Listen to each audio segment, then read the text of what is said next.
Hi hello सगळ्यांना. 12 तारखेला आधीचं बड्डे होतं. मी काही व्हिडिओ टाकले नाही. व्हिडिओला थोडंसं उशीर झालं. हे बघा, ते मेणबत्ती लावल्या उशीर तर किती भीत होता. त्याला भरपूर भीती वाटत होती. माझी रूम छोटीशी असल्यामुळं माणसं भरपूर झाले होते.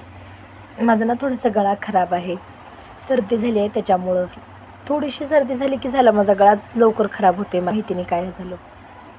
आधीला 11 वर्ष कंप्लीट होऊन 12वावं लागलं होतं. आता आधी एवढा खुश होतं बड्डे दिवशी. माझ्या आईला बोलवलं होतं, ये ये म्हणून हटकं धरून. आई पण आली होती. हे बघा किती मस्त खुश होतोय. त्याचा मामा त्याला केक चारित होता. आदर्श पण बसलं होतं, आदर्शचा फ्रेंड. परत मग आम्ही दोघं आलो. आधी कूल केक खात नाही, त्याच्यामुळं त्याच्यासाठी नॉर्मल आणली होती. आणि समद्यासाठी होतं कूल केक.